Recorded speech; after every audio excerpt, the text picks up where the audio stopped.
बिस्मिल्लाहिर्रहमानिर्रहीम। इय्याका नअबुदु व इय्याका नस्तईन। मेरे पाकिस्तानियों, जिधर भी आप हैं, आज मैं आप सबको ईद मुबारक कहता हूँ। और मैं अफसोस से कहता हूँ कि मेरे लिए ये सबसे तकलीफ दह ईद है। और तकलीफ दह क्यों है कि 10,000 के इर्द गिर्द, हमें एग्जैक्ट नंबर नहीं पता क्योंकि हमें बताते नहीं है और हर रोज नए लोगों को पकड़ लेते हैं, लेकिन 10,000 के इर्द गिर्द हमारे कारकुन आज जेलों में और जेलों में बुरे हालात में रखे गए हैं। ऐसे रखा हुआ है जैसे कि कोई गद्दार हैं, कोई दहशतगर्द हैं। उनको पूरी तरह कोशिश की जा रही है कि उनको इतना उनके ऊपर जुल्म करें या उनको ऐसी बुरी हालात में रखें कि वो मायूस होकर पार्टी छोड़ दें। उनके जो घर वाले हैं, बीवी बच्चे हैं, माँ बाप हैं, वो आज ईद पे क्या कर रहे होंगे, क्या उनके ऊपर गुजर रही होगी, क्योंकि पता ही नहीं है कि कब बाहर आना है। एक बेल से होती है, बाहर निकलते हैं, पुलिस पकड़ के फिर से ले जाती है उनको जेल में, कोई और उनके ऊपर केस बना देती है। कानून के नाम की चीज है कोई नहीं। अब मुकम्मल तौर पे जंगल का कानून है।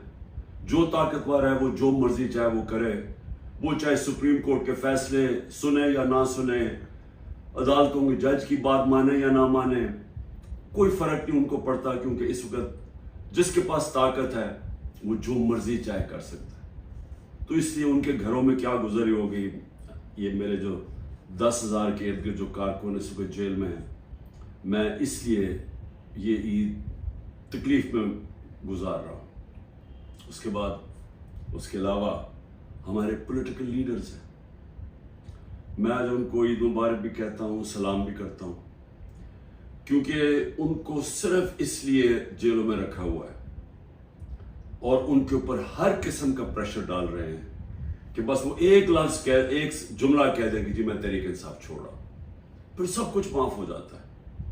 जिस तरह पूछा गया एक सवाल प्रेस कॉन्फ्रेंस के दौरान ISPR की कि जी बताएं कि ये इतने बड़े इल्जाम लगाए हुए बगावत के और दहशतगर्दी के, लेकिन जब वो पार्टी छोड़ते तो सब माफ हो जाता है। तो वही उनके ऊपर प्रेशर डाला हुआ है। तो मैं आज इनको सलाम भी करता हूँ। हमारे खास तौर पे जो ख्वातीन, अभी तक 50 ख्वातीन सिर्फ लाहौर के जेल में, जिसमें डॉक्टर यास्मीन और आलिया हमजा, इनको मैं ख़ास तौर पे खराज तहसीन पेश करता हूँ। इनके अलावा जो और औरतें हैं, लेकिन इनके ऊपर पूरा जोर लगाया गया है कि ये पार्टी छोड़ दें या ये अप्रूवर बन जाए। अप्रूवर बनने का मतलब कि जी इमरान खान ने हमें कहा था कि वहाँ जाके जलाओ घराव करो, तो इसलिए अगर वो ये कह दें तो इनको फिर जेल से निकाल दिया जाएगा। और बाकी जो मेरे स्टालवर्ड्स हैं, जिसमें शेरिया अफरीदी है, जो उसके ऊपर जो गुजरी है, उनकी बीवी को उठाया साथ, फिर बीवी को पकड़ने और बच्चों के साथ पकड़ने की कोशिश की, और जिन हालात में रखा, वो जो डेथ सेल होता है उसके अंदर छोटे से कमरे में, तोड़ने के लिए उसको अली मोहम्मद, जितना प्रेशर उसके ऊपर, बार बार उसको फिर जेल में ले आते हैं। और यहाँ मियाँ महमूद रशीद, एजाज चौधरी, उमर चीमा की बीवी को पकड़ के जेल में डाल दिया। उसका क्या कसूर होगा, सिर्फ तोड़ने के लिए कि किसी तरह ये कहें कि हम तहरीक इंसाफ छोड़ रहे हैं। और मैं जिस तरह अपने और स्टालवर्ड्स हैं, मैं इनको आज खास तौर पे आज सलाम करता हूँ, ईद मुबारक भी कहता हूँ। इसके अलावा मैं आज याद करना चाहता हूँ 16 लोग हमारे शहीद हुए, गोलियां मारी गई उनको 9 मई के बाद। कोई उनकी बात ही नहीं कर रहा कि 16 लोग जो कंफर्म्ड हमारे पास हैं जिनकी शहादतें हुई, उसके अलावा 9 और हैं, लेकिन हम इसलिए कंफर्म नहीं कर सकते कि उनके जो घर वाले वो छुपे हुए हैं। ये जो दहशत और ये जो खौफ की फिजा बनाई हुई है, वो छुपे हुए हैं और वो कंफर्म नहीं करते, बोलते भी नहीं है। ये 16 का तो कंफर्म है, 25 को गोलियां लगी जिससे शहीद हुए। उसके अलावा दो नौजवानों की टांगें कट गई और एक के पीठ में गोली लगी जिसकी वजह से वो पैरालाइज हो गया, बेड रिडन है मुकम्मल तौर पर। कोई इन्वेस्टिगेशन नहीं हुई, कोई नाम नहीं लेता, बिल्डिंग जली। मैं खुद कहता हूं कि उनके जिन्होंने बिल्डिंग जलाई उनके खिलाफ एक्शन लेना चाहिए, उन्होंने जुर्म किया। लेकिन कोई बात करेगा कि कौन से मुल्क के अंदर आप 25 लोगों को गोलियां मार दे, 50 और को गोलियां लगी, 50 को और गोलियां लगी, लेकिन आप 25 लोगों को कत्ल कर दें और एक के पास फायर आर्म ना हो। चलिए या तो ना कि किसी पुलिस वालों को गोलियां लगी, किसी को गोली नहीं लगी, क्योंकि जब बगावत होती है तो वो हाथों से नहीं बगावत होती। बगावत जब होती है तो वो हथियार होते हैं आपके पास। ये कैसी बगावत है कि किसी के पास हथियार ही नहीं थे? कभी कोई फौज के खिलाफ बगावत कर सकता है हाथों के साथ? उनके पास बंदूकें हैं। हमारी माशाल्लाह दुनिया की तकड़ी तरीन फौज है। तो उस क्या हमने बगावत करनी थी? ये इन लोगों को नहाते लोगों ने जाके फौज पे चढ़ाई कर देनी थी, पुरअमन एहतजाज करना जो हमारा हक है। आइन कोई पाकिस्तान का ऐसा इलाका नहीं जिधर हमें इजाजत नहीं है पुरअमन एहतजाज करने की। बरतानिया के अंदर जो सबसे उनकी मुकद्दस जगह है वो उनका प्राइम मिनिस्टर का हाउस है, 10 डाउनिंग स्ट्रीट। हर दूसरे दिन वहां एहतजाज हो रहा होता है पुरअमन। ये तो जमहूरियत के अंदर होता है। तो यहां तो ऐसे बना दिया कि पुरअमन एहतजाज भी जो भी वो मिल गया कि कंटोनमेंट के अंदर वो सारे दहशतगर्द हैं, बगावत कर रहे थे। लेकिन किसी ने अभी तक नहीं, 40 दिन हो गए हैं, ये नहीं पूछा कि ये भी पाकिस्तानी थे जो 25 लोग हैं जिनकी 16 की कंफर्म्ड शहादतें हैं। कोई पूछा नहीं। जो बेचारे 2 लोगों की जिंदगियां जाया हो गई, उनकी टांगें चली गई, एक जो पैरालाइज हो गया, बिस्तर में हो गया, किसी ने नहीं पूछा कि इनका कसूर क्या था। अगर ये पुरअमन एहतजाज कर रहे थे तो कैसे गोलियां मारी इनको? क्या किसी के पास कोई हथियार थे? किसी के पास हथियार नहीं थे। और ये अलमिया है हमारा कि ताकतवर जो फैसला करता है वही होता है। ताकतवर ने फैसला किया कि जनाब ये बगावत इन्होंने किया, इनको मारो। किसी ने नहीं पूछा कि एक मुहज़्ज़म माशरे में क्या दूसरे को भी वक्त मिलता है अपनी सफाई पेश करने का? फिर सहाफियों से जो हो रहा है, इमरान रियाज गायब है, अभी तक कोई पता नहीं किधर है। 40 दिन हो गए, उनके घर में बच्चे हैं, बीवी है। वो क्या उसका क्या जुर्म था? क्या उसने भी बगावत की थी? क्या वो अपना मौकफ ही पेश कर रहा था ना? तो कौन सी जमहूरियत में इसकी इजाजत नहीं है? 4 बड़े बड़े सहाफी मुल्क छोड़ के बाहर चले गए। एक ने भी ऐलान किया है, पुराना 50 साल पुराना सहाफत करता है कि जी मैं अब सियासत पे बात ही नहीं करूंगा। तो ये क्यों इतना खौफ है? क्यों इतना खौफ है कि दूसरा मौकफ ना पेश हो जाए? क्यों मीडिया के ऊपर पूरा कंट्रोल कर लिया है कि सारे मीडिया का मुंह बंद कर दिया जाए और सिर्फ जो सरकारी वर्जन है वो सिर्फ मीडिया पे आए? क्यों डर है? अगर आप सच और हक पे खड़े हैं तो बोलने दो दूसरों को, आप साबित करें। ये जो सारे हरबे इस्तेमाल किए जा रहे हैं, इसका सिर्फ एक मकसद है, तहरीक इंसाफ को खत्म करना, मुल्क की सबसे बड़ी जमात को तोड़ना। डरे हुए इलेक्शन से। और ये कब से शुरू हुआ है? ये जब से रिजीम चेंज हुई है तब से ये प्लान बना हुआ है कि इमरान खान को जिन्होंने हटाया उन्होंने अब दोबारा वापस नहीं आने देना। और उधर से देख लें 25 मई को जो उन्होंने किया, कभी पाकिस्तान की तारीख में नहीं हुआ। अंदर फैसले, बंद कमरों में फैसले हो जी, तो मम्मी डैडी हैं, ये तो जी बगल क्राउड है, इनको एक दफा फेंटा लगाएंगे और ये जो करेंगे तो ये चुप करके पीछे हट जाएंगे। वो नहीं हुआ। 30 बाय इलेक्शन जीत गया 37 में से। उसके बाद मुझे कत्ल करने की कोशिश की। सब एक ही कड़ी का हिस्सा था कि इमरान खान को अब नहीं आने देना। कत्ल करने की कोशिश की, अल्लाह ने बचा लिया। उसके बाद जैसे ही मैं बाहर निकला, अभी ठीक ही हुआ था, 3 महीने तो मुझे ठीक होने में लगे। उसके बाद जब मैं ठीक हो रहा था हुआ घर पे हमला कर दिया, 24 घंटे घर पे अटैक किया रेंजर्स और पुलिस ने। उसके बाद मुझे 18 मार्च को कत्ल करने की कोशिश की, जुडिशियल कॉम्प्लेक्स, जिधर मैं अपनी जमानत करवाने जा रहा था। क्यों? सिर्फ ये कि इमरान खान ने अब इलेक्शन नहीं लड़ना, इसलिए इसको नहीं आने देना हमने पावर में। फिर ये जो हुआ है 9 मई को, अब ये 9 मई की मैं फिर से कहता रहता हूं, इन्वेस्टिगेशन तो हो। मैं ये कहता हूं कि चले मिलिट्री कोर्ट्स कर दें, चले इमरान खान को आप ये इन अदालतों में नहीं, मिलिट्री कोर्ट्स पे गए, लेकिन उस मिलिट्री कोर्ट के अंदर मुझे मौका मिले, टेलीवाइज हो, सबको पता चले, मुझे अपना मौकफ पेश करने का वक्त दिया जाए। आप अपना मौकफ दें, मैं अपना मौकफ देता। क्योंकि क्या हम सच और हक चाहते हैं कि पाकिस्तान में ऐसी चीजें आगे से ना हो, या सिर्फ और सिर्फ मकसद ये है कि किसी ना किसी तरह तहरीक इंसाफ को खत्म करें? इस ईद के ऊपर जितनी मैंने पाकिस्तान में मायूसी देखी है, मैंने अपनी जिंदगी में नहीं देखी। और इसकी वजह क्या है? एक तो माशी हालात है। 14 महीने के अंदर 6% जब मुल्क बढ़ रहा था, उसकी दौलत में इजाफा हो रहा था, वो आके 0 पे आ गया। इंडस्ट्री बंद हो गया, बेरोजगारी है, 38% महंगाई है, जो पाकिस्तान की तारीख में सबसे ज्यादा है। जब दुनिया के अंदर कीमतें 35% नीचे चले गए हैं, जो जिसकी वजह से हुई थी, जो तेल की कीमतें, कमोडिटी, घी, ये सब 35% नीचे चला गया। और हमारे मुल्क में तारीखी इन्फ्लेशन हम जब छोड़ के गए थे 12% थी। तो मायूसी है, तो माशी हालात ऐसे। लेकिन असल मायूसी की वजह क्या है कि दुबई में जो इस मुल्क के नामवर बड़े बड़े डाकू हैं, वो सारे मिलकर दुबई बैठे हुए हैं और फैसला कर रहे हैं पाकिस्तान के मुस्तकबिल का। ये है मायूसी। ये वो लोग हैं जिन्होंने 25 साल एक दूसरे की करप्शन कौम को बताई।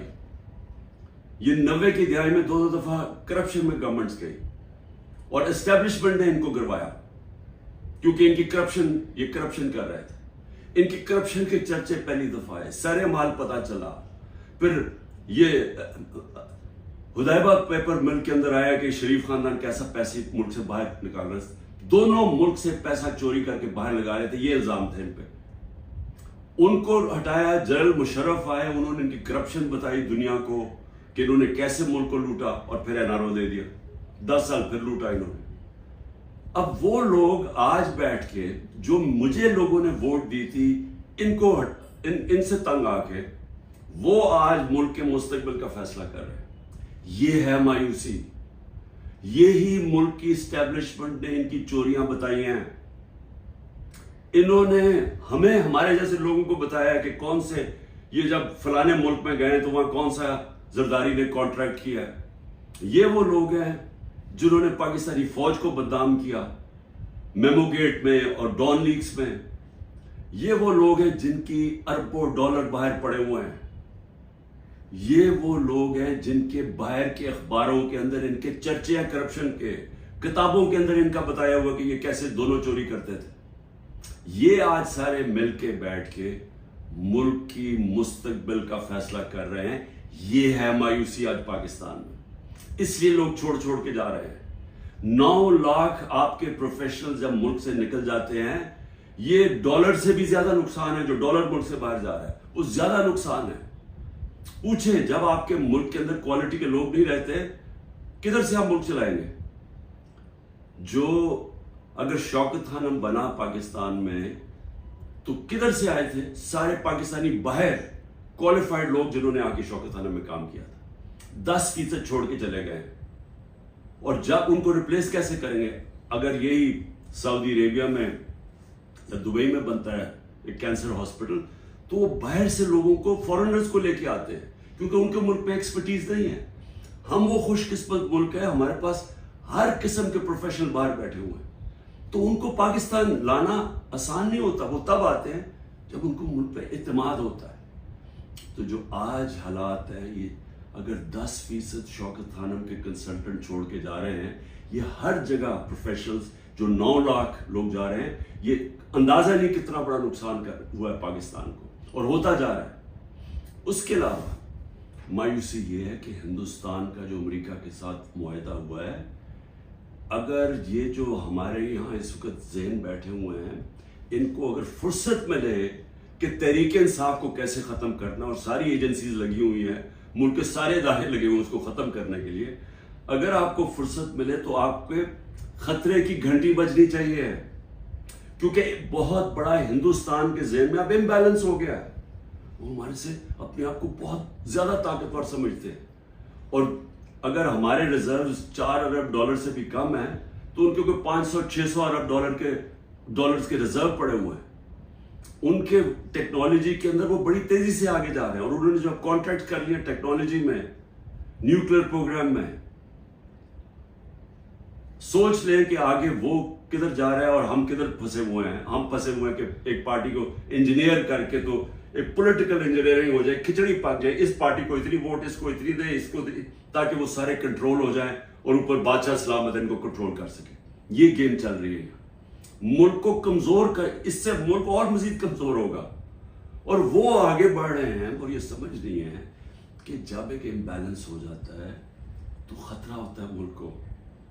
क्योंकि अगर रूस ने अटैक किया यूक्रेन को तो वो समझे वो यूक्रेन से बहुत ज्यादा ताकतवर है। हमेशा याद रखें, कभी अटैक नहीं किया जाता उस मुल्क को जो वो समझे कि हमारे बराबर के हैं या हमारा मुकाबला कर सकते हैं। वो तब होता है जब समझते कि जी ये तो बिल्कुल ही बैठ गए, थोड़ा सा धक्का दिया ये तो माशी तौर पे वैसे ही गिर जाएंगे। इसलिए हमें सारे मुल्क को सोचना चाहिए, जिसकी वजह से मैं बार बार कहता हूं कि मैं अपने लिए नहीं बात कर रहा, मैं अपनी कौम के लिए कह रहा हूं कि बात करें। इस वक्त जो इस वक्त पावर तो एस्टेब्लिशमेंट के पास है, इनके पास क्या पावर है, इनसे बात करने का क्या फायदा है? बात तो उससे की जाती है जो पावर लेके बैठे हुए हैं। बात इसलिए करें अपने मुल्क के लिए। हम बड़ी तेजी से नीचे जा रहे हैं। ये जो प्लान बना रहे हैं ना कि माशी आ जाएगी तो उधर से पैसा आ जाएगा, कहीं से मुल्क अपने जब तक मुल्क में स्टेबिलिटी नहीं आती, इस्तेकाम नहीं आता, पॉलिटिक्स स्टडी नहीं होती, तो उसके अंदर तो कोई माशियत ऊपर जा ही नहीं सकती। तो इसलिए ईद के दिन मैं फिर से कह रहा हूं कि जरा हम खड़े हुए हैं। ये जो प्रोग्राम बन रहे हैं, जो दुबई में जाके ये सारे मनी लॉन्ड्रर्स, एक दूसरे को ये मनी लॉन्ड्रर्स कहते थे, इनके ऊपर सारे मनी लॉन्ड्रिंग के चार्जेस हैं। 30 साल से मनी लॉन्ड्रिंग कर रहे हैं। हुदैबा पेपर मिल मनी लॉन्ड्रिंग पे एवन फील्ड्स के अपार्टमेंट से उन्होंने खरीदे हैं। दूसरा जो जरदारी है उसने जो वो खरीदा है सरे महल, और उसके अलावा जो उनकी बाहर प्रॉपर्टीज है, वो हमें पूरी ब्रीफिंग दी गई है इस चीज की। ये सारे पैसे यहां से चोरी होकर बाहर गए हैं। वो मुल्क क्या फैसले करेंगे, और उनके साथ एस्टैब्लिशमेंट खड़ी है। और फिर वो कहते हैं कि जी ये देखिए सोशल मीडिया में क्या, सोशल मीडिया अवाम की आवाज है, कोई किसी को जलील नहीं कर सकता। यह जिल्लत अल्लाह की तरफ से आती है, यह हमारा ईमान है। कितनी कोशिश की है इमरान खान को और पीटीआई को जलील करने की, जरा करें ना आज इलेक्शन। मैं चैलेंज करता हूं कि सारी इनको एम्पायर इनको दे दें, इलेक्शन करवा दें। क्यों डर रहे हैं इलेक्शन से? क्योंकि आप जो मर्जी कर लें, जब अवाम के दिलों में एक नजरिया आ जाता है, आइडिया आ जाता है, आप उसको शिकस्त नहीं दे सकते। अंग्रेजी का मुहावरा है, no force can defeat an idea whose time has come. जब एक नजरिया आ जाता है उसको आप शिकस्त नहीं दे सकते। आप डंडे मार के, ये भेड़ बकरियां नहीं है कि डंडे मारेंगे, ये मरेंगे, जुल्म करेंगे तो जी एकदम ये चुप करके भेड़ों की तरह आराम से लाइन में लग जाएंगे। ये इंसान है, इंसान फैसला कर बैठे हैं। जब भी इलेक्शन होगा, मेरा चैलेंज है, तहरीक इंसाफ जीतेगी। और मैं कौम को कहना चाहता हूं कि ये जो जुल्म हो रहा है इस वक्त, अपने ज़हन में एक चीज तैयार कर लें कि कभी आपने खौफ और जुल्म की गुलामी नहीं करनी। मेरी नजर में ये शिर्क है।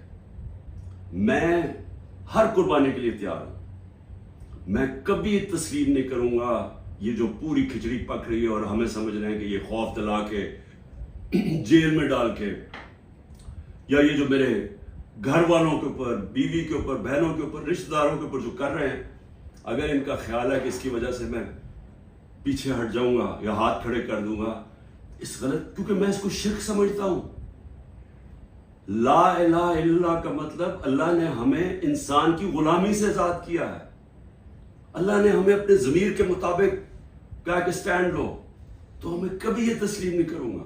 और मैं कौम को भी कहता, आपने कभी ये जो कोशिश हो रही है कि सारों को डरा धमका के सब डर जाएं और हम ये जो खिचड़ी वाला सेटअप लेके आ रहे हैं हमें कंट्रोल करने के लिए, मीडिया को सबको कंट्रोल करने के लिए, जो मुंह खोले उसको पकड़े जेल में डाल दो या वो को डाला पहुंच जाए घर में और इससे हम चुप करके बैठ जाएंगे। मैं अपनी कौम को कहना चाहता हूं, आपको भी, मैं भी तैयार हूं हर कुर्बानी के लिए, आपको भी तैयार होना चाहिए। अगर आप इस मुल्क के मुस्तकबिल को रोशन देखना चाहते हैं, गुलामों की कोई जिंदगी नहीं है। मेरी नजर में गुलामी से बेहतर मौत है। पाकिस्तान जिंदाबाद।